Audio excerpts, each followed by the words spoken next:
आज समीक्षा बैठक संभव था, हम लोग को एजेंडा नहीं दिया गया, लेकिन चुनाव में जो परिणाम आए हैं उसके संदर्भ में ही बैठक होगी और लोकसभा के चुनाव की तैयारी।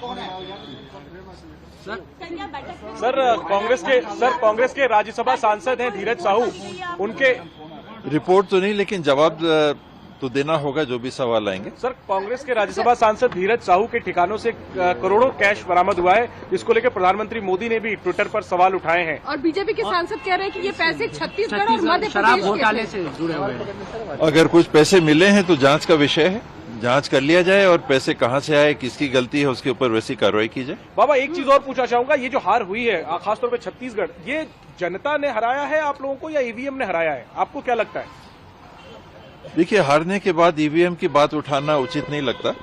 मैं ईवीएम के पक्ष में इसलिए नहीं हूं क्योंकि मैं ये भी देख रहा हूं कि विकसित से विकसित देशों ने इस प्रणाली को त्याग दिया है। वहां पर बैलेट से ही वोटिंग होती है, चाहे वो अमेरिका हो, चाहे ग्रेट ब्रिटेन हो, चाहे जर्मनी हो, चाहे जापान हो। हमसे तकनीकी में ज्यादा ही होंगे, कम नहीं होंगे या बराबर की स्थिति में होंगे। तो ईवीएम को उनने त्यागा, हमको भी त्याग देना चाहिए। ये समय नहीं है चुनाव में विपरीत परिणाम आए उस समय इसकी चर्चा करने का। शेष छत्तीसगढ़ में क्लियर जो दिख रहा है कि ट्राइबल एरिया में हम पीछे हुए हैं, अर्बन एरिया में हम पीछे हुए हैं। करीब 20 सीटें हैं जो अर्बन सेमी अर्बन की हैं, उसमें हम 3 या 4 सीट ही जीत पाए हैं 20 में से।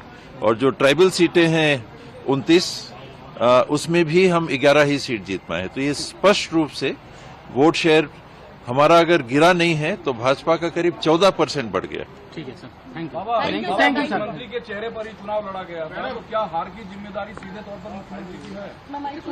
पोलिंग बूथ के साथी से लेकर मेरे से लेकर हर व्यक्ति की ये जवाबदारी है और उनको लेनी चाहिए। ठीक है सर, धन्यवाद।